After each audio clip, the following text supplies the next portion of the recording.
6 months in, you're doing 200 to 300 a month. Yeah, in revenue. How did you ramp so quickly? Because that's a very aggressive ramp rate in terms of revenue in the first year of business. Yeah, no, it was very stressful. So whenever you talk about cash flow, did you struggle with customers slow rolling payment? Oh yeah, all the time. And this is one of the things that they don't tell you as a business owner. Whenever you're getting into business, there's this perception of, oh, I'm going to build a business and be a millionaire and it's going to be all unicorns and rainbows, but it's not. You've got payroll, you had overhead with your shop, and then you've got customers that are slow rolling you. And so cash flow becomes absolute king. One of our employees came in, his whole family had brand new clothes on, had a nice car. They just looked happy. And it was like, we played a part in his success in his life, you know, and we're not just making a difference in our lives, but making a difference in our employees. And so that kind of hit me different. How is it going, ladies and gentlemen? This is Sean Barnes. I want to welcome you back to The Way of the Wolf. Very special episode this week. I have my boy James Rasmussen. We have known each other for a few years. He attended one of our public speaking courses a number of years ago, and then we've just stayed in touch. And the thing that I always appreciate, respect, and admire about James is his giving heart. He is always going above and beyond to support everyone around him. I really want to chop it up today, talk about the business that he built, maybe talk about the exit and selling and just some of the things that have helped him be successful in business and in life. James, welcome to the show. Thanks, Sean. Appreciate that. Thanks for the introduction. Yeah, so no stress or pressure at this point, right? Yeah, I mean, I guess not. Okay, so let's start from the beginning. Tell me a little bit about what prompted you to start your business. So originally it was my brothers and I. We would work for a lot of companies, and we'd always find ourselves at the end of the company, like, work super hard, build up the clientele. I spent all my 20s, late teens, working in the oil and gas industry. And my brothers and I, we got tired of getting laid off from all the companies that we'd built all these relationships with these customers. And it'd always be somebody in the office that like messed something up. And we just kind of had that idea that we could just do it better. But we just didn't want to get laid off anymore. That's really what it came down to, is like, we just got tired of finding jobs every few years. And so we decided, so I was working at a company in Wellhead, pressure control. And so I was spending a lot of time in the truck. I was spending a lot of time driving around, going from job to job to job to job, and just always being burnt out. But that job also gave me an opportunity to kind of like see what was needed in the market. And so there's a little thing, it was called API 6A. API RP54 was recommended practice for well intervention and wireline stuff, and all of it. And it talked about the non-destructive testing, and then what you're supposed to do during an annual and a 5-year. And so I'd basically go to the field and work on drilling rigs, workover rigs during the day, and then I'd go to frac, and I would sit and sleep.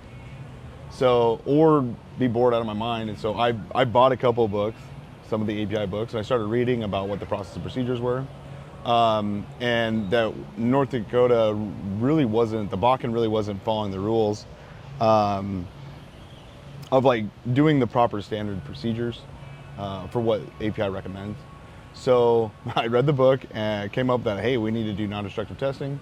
So my brothers and I, we talked a little bit about wanting to start a company, and because every time Wellhead would come back to the shop, we broke down, rebuilt, all the sand would be pulled out of it, it would be inspected, the parts would be renewed, and we'd charge the customer. Well, the wireline companies, they weren't doing that. And so they always had like, their VOPs never worked right. Now granted, it'd be like a wireline valve, but like they also classified it as a BOP, so blowout preventer. And so what we did was we just made sure we started educating the industry on what the needs were and how they had to meet them. So we took a little bit of that information that I was reading. I started looking for people that did non-destructive testing and tried to like understand the market of like, or how to become a non-destructive tester. I had hired a guy to teach me how to do non-destructive testing. That got really expensive, and this is at the very beginning of when we started Diamond, me and my brothers. So we formed an LLC. We sat on it for like a year, maybe a year and a half before we did anything with it. And then the following year, we're like, hey, we're gonna get this going. We had already built up, started educating the customers on what the needs were, where they were getting it, kind of found out who was in the market, who our competitors were, and really found out that we didn't really have much competitors in town. So we kind of like knew we were gonna have a niche market there. And so my brothers and I grabbed the idea. We started working logistics. It was kind of funny because we're used to making hundreds of thousands of dollars in the market, like that we're doing, like each of us. So, I mean, we're probably bringing in pretty good money, but we lived probably above our means a little bit at that time. And so when we were trying to start it, we went to the bank. We're like, hey, we got some money saved up, but we need some money from you guys. And the bank's like, we're looking for about $80,000 to get going. And we met this guy named Brad Curtis at the bank. And I was like, Brad, we need about 80 grand. So he's like, all right, let me come over to your guys' shop, see what you guys have, which was my garage at the time. Came in the garage and he like looked around. He's like, oh, we see some toolboxes, some stuff here. We could put this up as collateral. And so I'm sitting there. I'm like, all right, Brad, it's final days. All right, we can give you guys. He's like, what if I can't get you the full 80? I'm like, well, what can you get us? And he goes, I can't get you 80, but I can get you 17,000. And I was like, all right, done. And I was like, so we're like, I was just super excited to have the opportunity. Now, I didn't realize at the time, I was like, man, I get 17 grand. But no, what he did was instead of giving us a loan, he gave us a line of credit for $17,000. And so as long as I paid it off, I would have that $17,000. And I only used it if we needed emergencies. That was like the first start, like the first cash flow. And I was like, and so I started looking through my contacts and I'm like, hey, who knows the most about books? My mom worked for an accountant for many years when I was in high school. And so I called my mom. When you're working a business with your brothers and you want to support your family, like you call your family. So I called my mom and I'm like, hey mom, how would you like to come? How do they just come work for us? And she's like kind of laughed at us and she's like, no, I'd love to come help you. And I mean, we had talked a little bit more about it before. And so we moved my mom back up to North Dakota and she started working in our office, building our books and stuff like that. Kind of told her what we're gonna do. And she just like took it, ran from it. She did a really good job like organizing our books and like teaching us how to like bill and all that stuff. And I really wasn't familiar with that kind of side, the business side. So, obviously you gotta think quickly, and so that started to kind of start happening more and more. So anyway, in the long run, my brothers and I, we hired this guy to teach us how to non-destructive test, and started getting really expensive.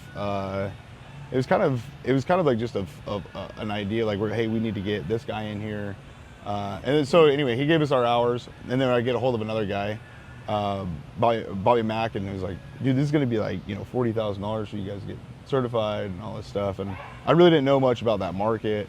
And with that guy coming to work for me, we're building up some hours, but I needed some on the job. I actually needed to do some training, like a classroom training. Had so many hours expected to do that, or their expectations of doing that. It's like 240 hours for UTT, 140 hours for Mag Particle in classroom, and then like 16 hours for like visual and all that kind of stuff. So once I went through all those times, and so we hired Bobby. He flew up, and he trained six of us in about a week's period, and we were rushing through stuff, really just trying to figure out like how to do it. And like he was just really trying to teach us, and then I had this guy give us our hours, so you had to have so many OJT hours and all that stuff. So once we got certified, we were like unstoppable.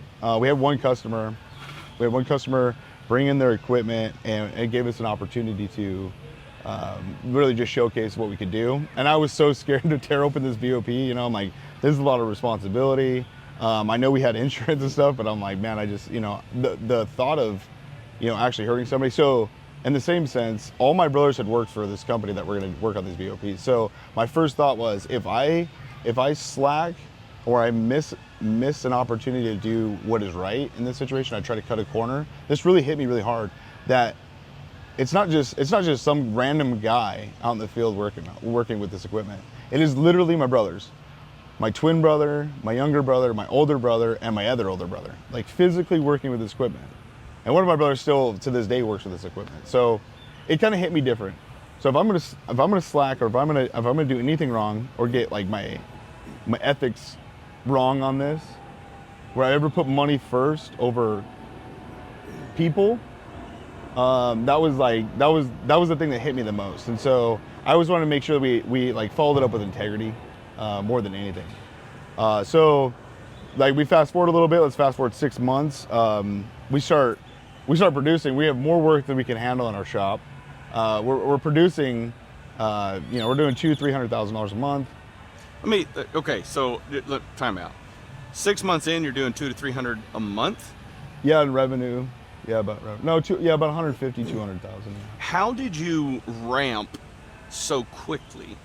Because that's a very aggressive ramp rate in terms of revenue in the first year of business. Yeah, no, it was very stressful. It's really stressful. But again, I had a lot of brothers. Yeah. Like I had a lot of brothers, and then I had a lot of friends, and a lot of guys that worked in in wireline, and on their days off, they wanted to make some extra cash. I hired. It was funny. So I started finding people that didn't want to work for me full time, but wanted to work for me part time, but were good at paperwork and that I could train. So, local sheriff's office. I found one of my buddies, Spencer Miller. He gave me a contact for a couple of his buddies. He came to work for me before his wedding to earn some extra cash to pay for his wedding. And what I found out was like I needed people to be good at like paperwork, reporting and stuff like that, because that's what the process has to take for like making it codes and regulations and stuff like that. So, I mean, cops are really good at their paperwork. So we use a lot of those guys. And then, I mean, obviously I had a full staff as well, and scaling the business was challenging. And understanding it, we never said no to jobs, and I think now we really should have. We should have said no to some more of the jobs, but we were so money hungry for the business that our business was kind of starving for cash flow. And so I think that was the first challenge that we hurdled, was getting the cash flow. So whenever you talk about cash flow, did you struggle with customers slow rolling payment? Oh yeah, all the time. So give me a sense, like 60 days, 90 days, more? Oh yeah, so, well, I mean, one of our customers, drug us out, like, I think it was 190 days.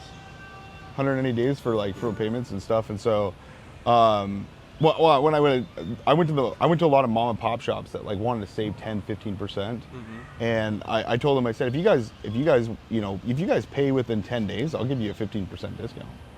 You know what I mean? And the guys that like led me on really long, I sold off their tickets because there's no way that I could like afford to fund their business. Yeah. But I learned a lot in that. I learned a lot that if I only gave people lines of credit on what I felt like after learning my lesson, right? Because at first I was like, let's do your work. I want to get it done. And we'd get it done. And then I'd be like sitting there waiting, pay out my payroll, pay out all my vendors, pay out everything I had to, rent, whatever you like for the business. And I had a little bit of a high overhead with our shop, water, all that kind of stuff. Like it wasn't just like it's not we had a storefront, but we had a shop that was expensive and very demanding on us. So, and that cost us a lot. And so paying all that out and then realizing they're not going to pay us for 6 months, we're screwed, man. So long story short, I kind of came into this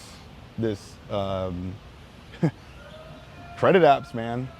You find process and procedures that work. And so now we're talking about to our customers like, hey, I'm only willing to give you $10,000 in line of credit. I'm going to stop work at $10,000, and then once you get that $10,000 paid off, then we can continue to keep going. So, I mean, one customer could do that in two jobs, And so all of a sudden I come to find out like, oh, we need to do this. And saying no to your customer is hard, but it's necessary. One of the largest customers I've ever had, they were horrible about dragging us out. And there were times when it would be up to 180 days. Hands down, our worst customer we've ever worked with. Also the largest in terms of monthly recurring revenue. And so it was very challenging to say no to them. And at the time, we were processing their payroll, and there were a few conversations where I had to phone up the CEO and say, hey, like, please don't make me pull this lever, but like, I can't process your payroll unless we get paid. We're 180 days out. And it was difficult for me, but wire came through the next day.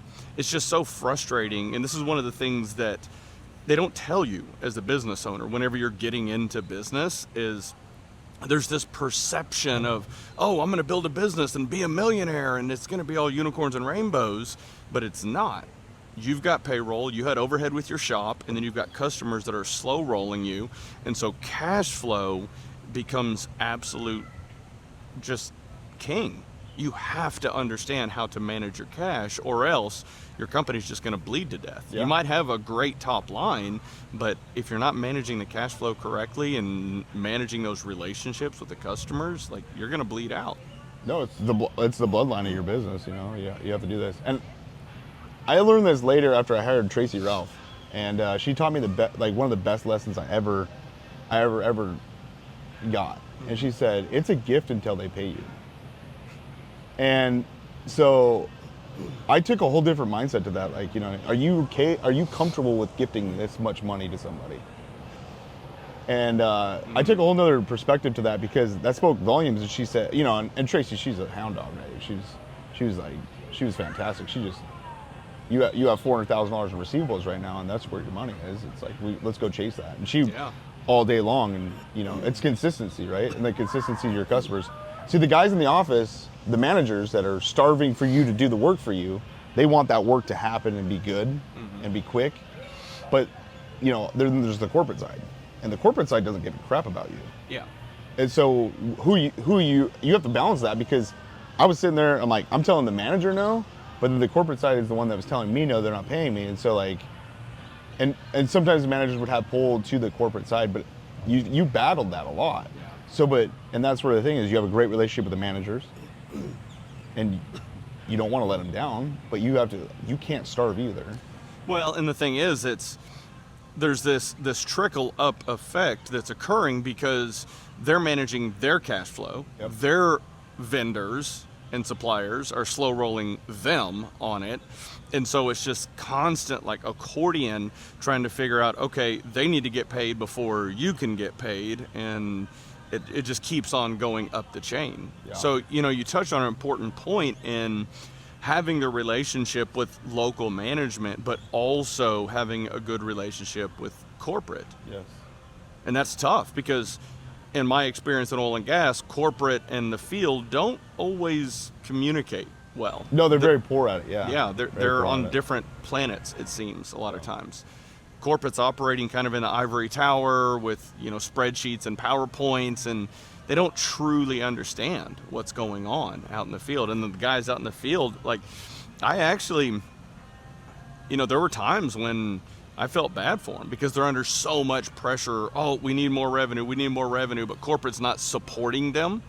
Corporate is supposed to be the support function. Hey, we're going to charge back all of this for your IT, for your HR, we're handling your accounting, but they don't always do those things very well. Oh, that's for sure. And so there's all these corporate expenses that are coming and being pushed down to the field. The field is being forced to drive more revenue as much as possible, and so they're just squished and squished and squished. So it's very challenging to navigate. Yeah. So let's say you had your company for how many years before you started to consider exit? Well, we didn't even really consider exiting. Okay. So like I said, we had about 3 years we had the business. Yeah. And it kind of fell in our laps, so Lee Specialties was making a push into the market, and which was cool. Chris Audi came over to our shop, and actually it was Mike Driscoll. He's the first one that stopped in. He was going over to see John. So John, my twin brother, he was working at a company, and so Mike was always stopping in and trying to sell him stuff, and so he came over to us, and he came over to me, and I was like, hey man, if you guys just sell me parts, like, then I'll support you guys. Yeah. And and so there was a customer. He goes, James, what do you recommend for me buying for pressure control? And I was like, dude, just I told him, I was like, here's what, I see all the equipment, here's all the different equipment and stuff like that. This equipment, these specialties is gonna last you longer than anything else. And I was like, you want the biggest bang for your buck? I mean, go buy the biggest, boldest equipment, and it's gonna last you for. I mean, I'm still getting equipment in from 2009 that's like looks still brand new. So like, as long as guys take care of it. Now, you know, a year into some of it, they could get pretty trashed if they don't take care of it. But so when I started pushing a bunch of equipment, we start like lining it out, and I tell everybody, I'm like, you know, well, what should I buy? What should I buy? James, you see my equipment, you tell me. And there was one owner of the company, and he said, man, I had a nightmare that all this stuff is going to fail at one time. And I say, well, then you need to, like, you know, prepare for this, because your equipment is old and it's falling apart. And I gave him a lot of advice. I said, we need to do a maintenance program. So I built a maintenance program for him, wrote up some codes for him, and did some stuff for him. And then all of a sudden, you know, he started trusting me to buy that stuff. And so we're sending all the work over to these specialties. And Chris Audi comes in during a snowstorm, and he's like, hey, I'm Chris Audi, and you know, I like to talk to you guys further. And I'm like, well, I'm a little busy. Can you sell me parts? And he's like, yeah. And, you know, started a conversation with him, and further down the road, and he's like, I'd like to take you guys for breakfast. And we went to breakfast with just me and a couple of my brothers. All of us even went. And he came in and was like, hey, you know, we'd like to partner up with you guys. We're bringing this new technology in, which is the Lee Posi locks. We'd like to partner up with you, but we don't see how a partnership works. So we're wondering if you guys would be interested in buying out or selling out to us. Mm-hmm. And I said, yeah. I was a little nervous at first, but then my younger brother Alex Rasmussen, he was like, let's just hear him out, see what his plan is and stuff like that. So we spent a few months talking. Spent the whole summer chatting, hanging out. Got to know his son. I think they came to Peanut's wedding, which is Alex Rasmussen. We call him Peanut. He went to his wedding, and we just became friends with Mike and Spencer and Chris, and they brought their wives down, and we just kind of like just started hanging out and stuff like that. I was pushing their equipment too, so I mean, it was just an all-around good thing, right? There was no like this. I'm pretty sure the Canadian guys that did all the research from North Dakota probably didn't like me very much, but yeah, I think that all went away when they started reaping the benefits of that later. And our businesses aligned very well, and so, you know, when they came in, we went to a breakfast, and it was funny because Chris started off a really low number, and I went like super high just to be ridiculous, right? And so it was kind of like, we'll buy this business for $100. And I was like, all right, I want $10 million. And he's like, are we not going to see eye to eye? And I was like, how about you get serious and I'll get serious? Because I put a lot of work and time into this, and you're going to get, and I was like, I'm going to make your money back. Like, I know for a fact on who I am. And I was like, but I want to, you know, obviously when you're negotiating, that came later, but what do you think? And then he said a second number. Yeah. And I was like, sounds good. And I shook his hand. So with that second number and the deal that we made, I was like, I felt comfortable with it, right? And my brothers felt comfortable. We like kind of looked at each other and we're good with that. Yeah. Whenever it comes to valuation of a business, I've had a lot of conversations with entrepreneurs, and then also a lot of people that operate in the exit planning space. So think lawyers, CPAs, accounting firms, to kind of help them prepare the books and get them prepared for the exit. And the talk around what is the valuation of this company? Is it 3X? Is it 6X? Like, and one of the things that I've seen is a lot of times the entrepreneur thinks the valuation is up here, but in reality it's here. And the acquiring entity wants to buy it down here. So there's a lot of back and forth. Now, the story that you just shared is probably the shortest negotiation that I think I've ever heard of, because usually that drags on for months and months. Well, I want this, I want equity, I want like it goes on and on. Yeah. So what do you think was the differentiator with how this offer went for you guys? Like, how did you land on a number so quickly without months and months of back and forth? Well, I kind of look at it like this. I mean, I don't think I was trying to get like I said, like I wanted a place for my brothers to be able to have a home. We don't want to get laid off. We want to be able to sink our teeth into something and be a part of something bigger than what we were working on. And so I think we got in line with their vision. But that like I said, like we had that relationship we were building all summer, and we were never even really negotiating about the business side, but we got to know the people that were buying us and what their vision was, and it kind of aligned with us. But again, like, you know, do you put your, like, we're not a greedy type, you know, type of, I don't think my brothers and I are greedy in any means. So I think it just made sense, and what we were getting for it, what it really came down to is that they didn't want my tools. They could go buy, you know, pressure tester, the tools and the tables and the saws and all that stuff. What they really wanted was me and my brothers. Yeah. And really just Alex and myself. They really wanted us to come over and join their team. And so, you know, I think that meant a lot. It was like, all right, we don't really, you know, we want your ideas, and we want you guys.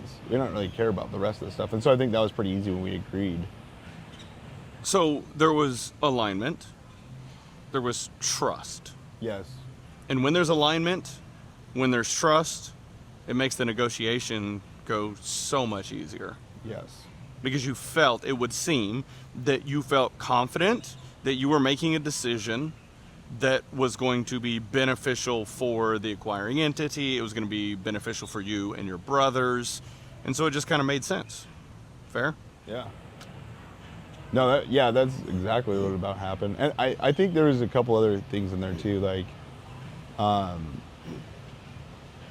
you know, it's stressful running a business too, and so I think that had a lot to do with it too. Kind of a breath of fresh air where I didn't have to. There was a moment where I was thinking, like, you know, I don't have to worry about 15 families in a minute. You know what I mean? I think that was like a calming thing too, like, because I didn't realize, you know, you always see your boss in his office and like, oh, that must be nice, right? Like I've heard that a lot, right? But man, that's a really stressful job, especially when you're starting to think about people and their families. My little brother Alex, we had a barbecue for all of our guys one time, and they all came in, and it was really cool because we sat back, we were, you know, cooking and stuff like that. And one of our employees came in. His whole family had brand new clothes on. They had a nice car. And they just looked happy, and it was like, you know, we played a part in that. We played a part in his success in his life, you know, and they came and enjoyed dinner with our families, and it was really nice to think about, like, you know, we're not just making a difference in our lives, but making a difference in our employees.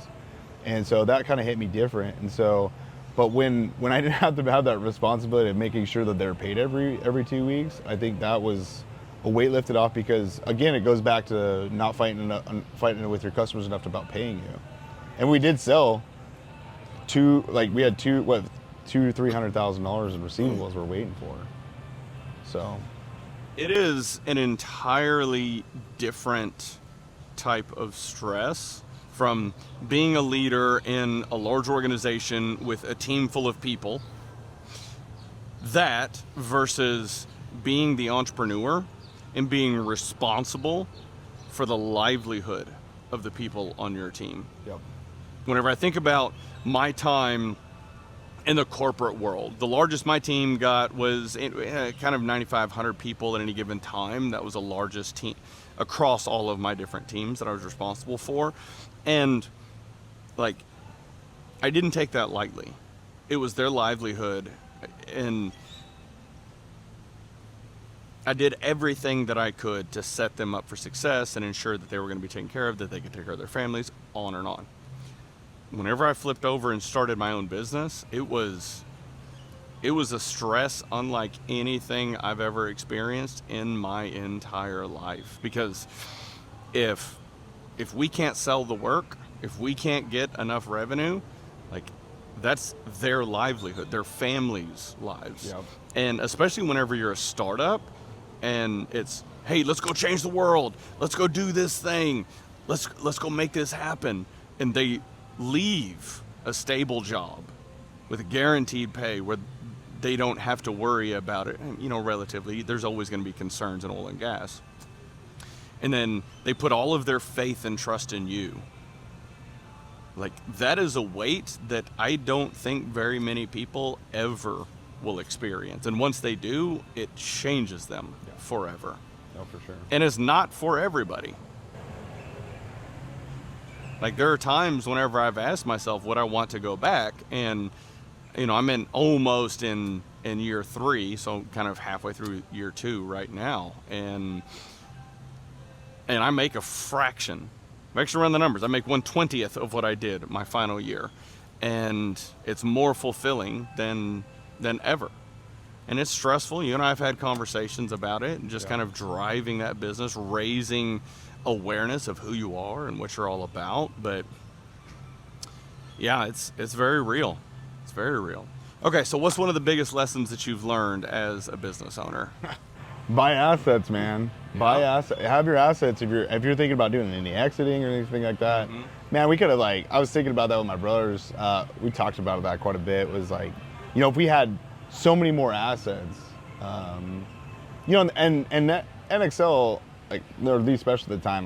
They brought in a whole rental fleet and stuff like that, and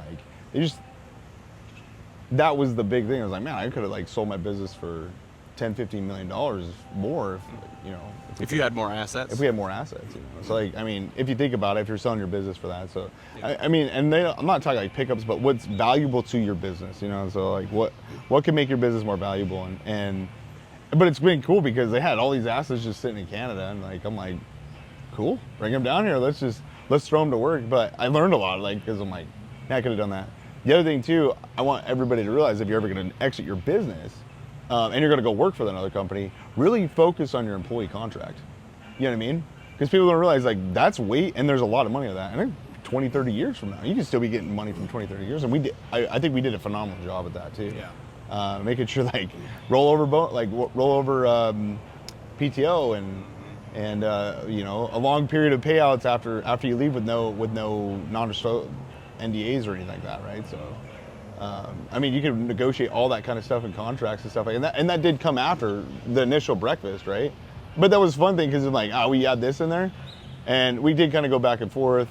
We did try to see how far we can get. We did because we pushed that boundary. I would $20,000 more on my salary. Yeah.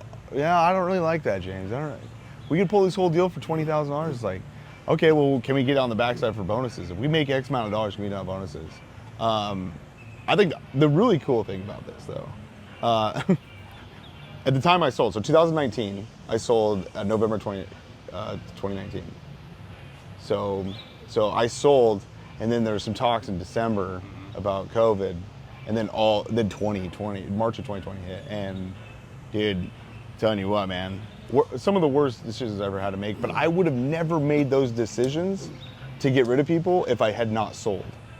That came from a leadership out of Canada that really, where the manufacturer is, the corporate office is, they made that decision hey, you got to lay off X amount of people, and I would have never made that decision. So I learned that too, that my weaknesses were I cared a little too much about everybody that worked for me that I would have sank myself.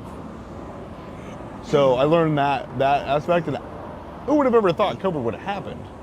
And I sold at the best time. It's truly blessed for that because it's interesting how many businesses. So I made it through 3 downturns in oil and gas, and whenever I look back at the transactions, it's very interesting to see the transactions that occurred. The largest transactions were right before a downturn, and how fortunate those entrepreneurs were in terms of timing. I don't think they recognized how fortunate they were, because had they waited 6 months, 12 months, they probably couldn't have sold their business, quite frankly. And they would have been really struggling. I've had conversations with entrepreneurs that went through downturns and held on to the employees for far too long. Yeah.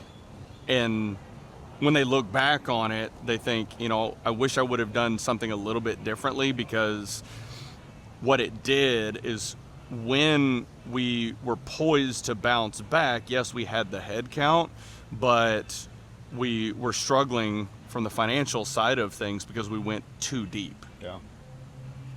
During the downturn. We saved the employees, but it's very, very difficult to navigate. That's the balancing of it. And it's hard, and it's hard to see the downturn.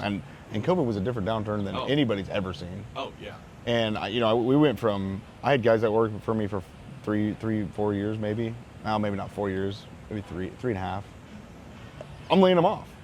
And I mean, it was some of the hardest things. And then I kind of sucked because like 6 months later, we're back to full tilt, trying to get our work to go. And I'm like trying to find guys. And I'm like, I need trained guys. They're doing whatever they did during COVID. And they're like, I'm not coming back. So that was a hard thing. So there was so much balancing, but I didn't know how to act in that. Like I didn't know how to, I didn't know how to navigate something like that. And, you know, luckily I got into that business and with that company, NXL, Lee Specialties at the time, and they kind of like, they forced my hand in a lot of things, which made me upset, right? No, I built this, like, you know what I mean? And yeah, I even wrote, we had a contract, they couldn't fire any of our employees or lay our employees off for 6 months after that. So, and they did their hardest to make sure that they honored that side.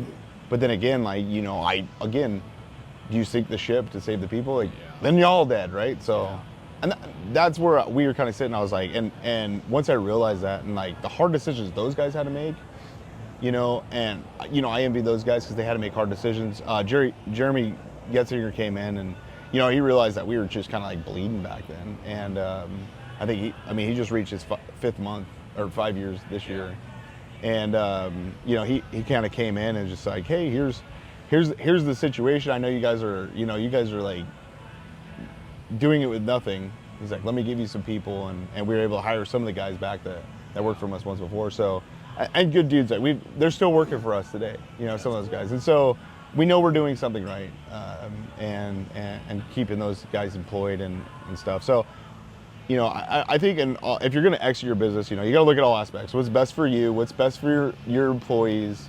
What's best for you know, your future too? Because I mean, like, if you're going to sell your business, I would seriously focus about your, you know, employee contracts are fun because we really played around with it too. Like, we really tested the waters, and you know, I remember there was a lot of conversations back and forth with Chris and Kyle Baranczyk at the time. You know, he's like, I'd push one thing and just see what would happen. You know, I don't really like that, James, and I'm like, all right, well, what do you think about this? And it really, in the long run, turned out to be pretty cool. And so, you know, one of my brothers, Alex, he definitely got to benefit from some of that. But it was, I don't know. I mean, messing around with it because, you know what I mean? Like, I mean, at the time, I was 24, running my own company with my brother. I was the CEO of my company of, 15 people. And, you know, like, what doesn't seem like a lot, but when you're pushing that much time, and I mean, I know Mikey's walking around here somewhere, but he worked for us. Okay. And, but it's funny because, like, it was still great relationships because he's walking around, we're hanging out, we're down here in Arizona, it's a great time. But it's cool, man. Like, that stuff's fun because, dude, I've always been that guy that tests boundaries, right? Like, you always test the boundaries, and not in a defiant way, but tested to see, like, hey, is this going to break, or like, what's going to happen here? But I would have never done that if I got out of my comfort zone. If I never got out of my comfort zone, I wanted to always get out of my comfort zone and see what kind of boundaries I could push with people and push this. So I really just took it as a fun experience, and I embraced it. And we really just had a really hard time because it was right at COVID. So here I am trying to, like, look good for the company that just bought me, and I do have an obligation and a moral compass. Like, hey, these guys just paid a lot of money for us, and I want to do good for them. Like, I don't want to just show up. I want to show up in a big way. And we were able to close some big deals right at the beginning that made me feel comfortable, even through COVID. And but again, like, you know, you still want to perform, and I think we did a very fantastic job. The Wilson Group, the Bakken area, during those times, because we were profitable all through COVID, and it was because of the hard decisions we had to make, but then the team that we had as well. So, and then transitioning to that. But I know you got a flight that you have to get on. Yeah. What is one piece of advice, whether it's an entrepreneur, an employee, what is one piece of advice that you would like to share with the audience?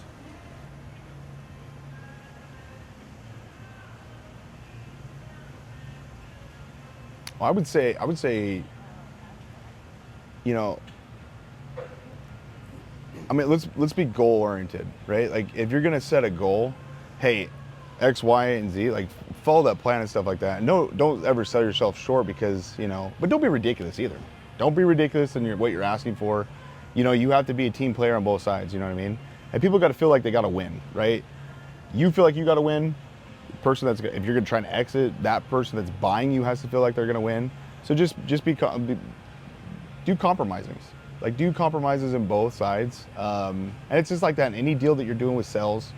You know, I was like, I like to pride myself on being a good salesman, and but it's really just about being a good person in relationships. But I would say just focus on being a team player, and really just be a team player. So that's what I would focus on that. I love it. So, James, thank you. yeah, no problem, buddy. Thanks for having me on the show. All right, ladies and gentlemen, we'll put all of James's contact information in the show notes, and y'all have a good one.